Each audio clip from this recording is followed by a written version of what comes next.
Okay, good morning. Good morning, everyone. Good morning, classmates. First, I have to read the learning outcomes of this module. At the end of this module, you should be able to examine the cognitive characteristic of intermediate school children. Discuss the important factors that affect the cognitive development of intermediate school children. Enumerate ways on how teachers can promote creativity in learning environment, learning activities, and instructional materials. Okay, let's proceed. So my title is all about cognitive development of intermediate schoolers. So, who are the intermediate schoolers? Who are the intermediate schoolers? This covers students who are roughly aged 10 through 14 years old. This age group is often referred to as a young adolescents age group. So they are referring to the young adolescents. Okay, late childhood. So what do you mean by late childhood? So late childhood introduces a child to the outer world for the first time. Between 9 to 12 years is the late child age. And between this stage, children develop very quickly. Therefore, rapid development of mental skills is evident. So they are referring the age of 9 to 12. So this would be the first nga mo out sila sa ilang kining outside the bikes, they are going to explore. So according to Piaget that concrete operational thinkers can now organize thought effectively, although they can logically perceive the immediate situation. They can apply what they have learned to the situation and events what they can manipulate it. So, naa sila ma-learn sa usa ka sitwasyon nga ilang gina-manipulate nila. The reasoning and logical thinking are still limited, but with the proper guidance and nurture from the parents, teachers, and the rest of the community, these children can easily succeed in intellectual endeavors. So, with the proper guidance of our parents and teachers and the rest of the community. So, maka-acquired sila o kaning mga development about their mga insights. So, what is initial cognitive characteristic? Intermediate school children greatly enjoy the abilities that they can now utilize. Their thinking skill have become more effective as compared as during their primary years. So, mas taas na yung ilang thinking skill compared sa ilang mga past primary years, no? And their school work is now complicated. Reading texts have become longer. So, if magbasa dahil sila, kapuyin na sila magbasa kay taasa na sila. And problem solving have become every part of their lives. Ability to use logic and reasoning gives them chances to think about what they want to be and how to get. So they are preferring mag-think sila according nga maka-think sila sa ilang future o kung sa ilang gusto nga mahitabo silang kagalingon o gusto nila kabuton o gusto nila mahimo silang usa ka someone in the future. Interested talking about the future or even their potential careers. Yes, ilang ginahuna-huna is ilang future. Kung unsa sila sa near future. And develop interest in collection hobbies and sports. So they are more engaging in psychomotor, the physical. They are even capable of understanding concepts without having direct hands-on experiences. So let's tackle about reading development. Children on this stage marked by the wide application of word attack because of their presence of previous knowledge. And they now have a wide vocabulary which enables them to understand the meanings on unknown words through context clues. So, for example, no, ang intermediate schooler gabasa. Then, since kining presence ang ilang previous knowledge, when they read something, then nabasahan nila ang clue, dali dayon sila maka-understand kay naman sila mga stock knowledge sa ilang previous.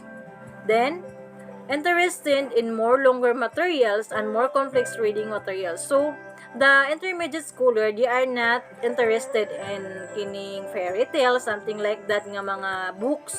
So they are more interested in fiction books and the series books, which is more nga ma-elaborate nilang ilang mga insights. So, the website, WWW at Reading Rockets Org, listed a few strategies in choosing age-appropriate books for intermediate schoolers. In choosing appropriate to their age, considering the following. Okay, first, consider who are the child is, his or personality traits and personal preferences when choosing a book. So, ga-consider din sila sa usa ka bata kung unsay iyang personality, unsay gusto niya nga kanang gusto sa iyang kaugalingon nga gusto niya nga unsa nga book nga iyang gusto basahon. Then, second, make a selection with the child in mind. Choose an informational book or a novel in an area of specific interest. So they are choosing a book kanang informational book nga gusto nila nga mabasa kay gusto interested man sila na nga topic. So they want that book. Choose book that encourage discussion and insight building. So they are also choosing a book nga kanang maka-encourage sa ila nga ma-develop ang ilang mga insights. So let's talk about attention. Older children have a longer and more flexible attention span compared to the younger children. Their span of attention is dependent on how much is required by the given task. In terms of school work, older children can concentrate and focus for a long period of hours, especially if they are highly interested in what they are doing. So the older children, I know, they are more focused than the young. Maka-focus sila for a long period of hours. Kay interesado man sila sa maong mga topic nga ginadiscuss. Okay, let's proceed to creativity. Children at this age open to explore new things. Creativity is innate in the children. They just need a little guidance and support from their parents, teachers, and the people around them. They are usually at their best when the work is done in small pieces. So, as intermediate schooler I know, naaday sila mga creativity ani. Na sila creativity. With the proper guidance sa mga teachers, sa parents, and the people who surround by this immediate schooler. Okay.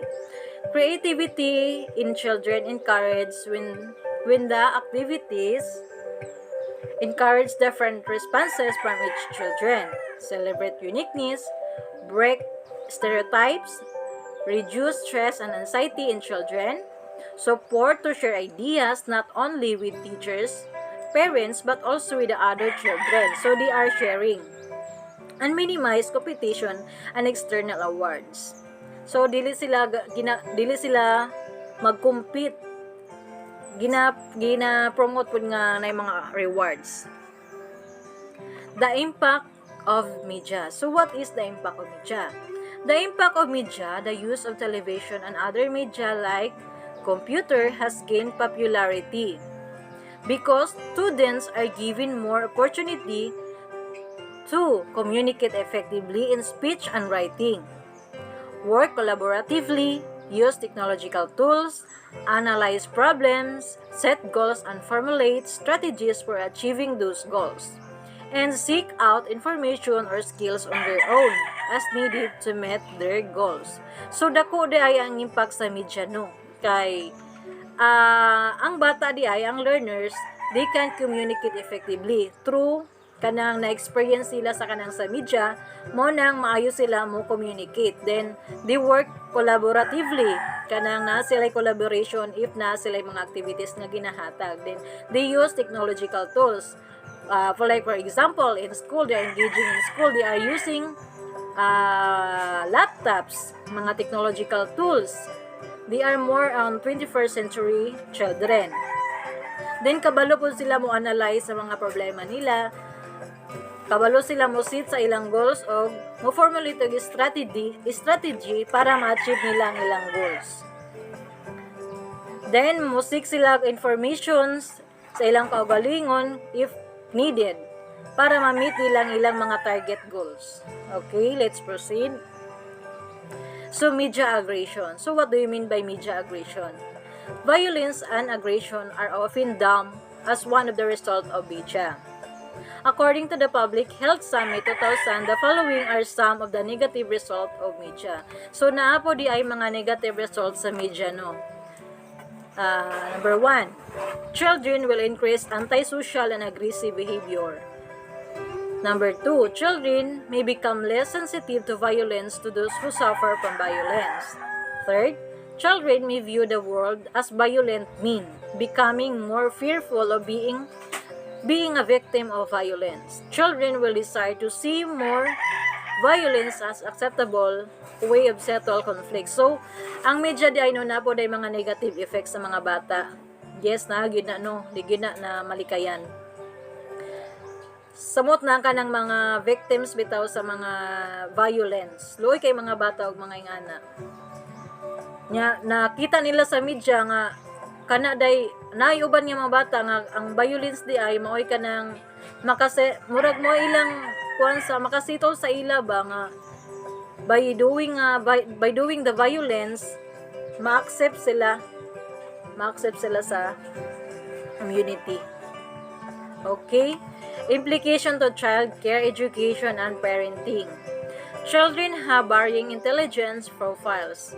These profiles may be based on influences on learning and achievement. Parents, child care provides, and teachers should be able to recognize this through: first, being an eager participant in children and development. Second, understanding how to use the children's natural curiosity to make the appropriate development leaps in their skills and abilities. And last, creating an atmosphere where risks can be taken and discoveries made while children remain safe. So, daghan day mga mga ways. Dapat ato dayong sabto ng mga bata ug na sila mga curiosity, na sila mga pangutana, dapat ato silang i-assist og maayo so that kanang ma-develop pa nila ilang mga skills and mga abilities. Then, ang bata di ay is kanang gusto sila mo kuan sa community basta kanang creating an atmosphere where the risk can be taken, discoveries made by the children remain safe. Basta safe ang bata, gusto ang bata mo explore sa usa ka butang. And maybe that's all my discussion. Thank you so much for this, and God bless and thank you.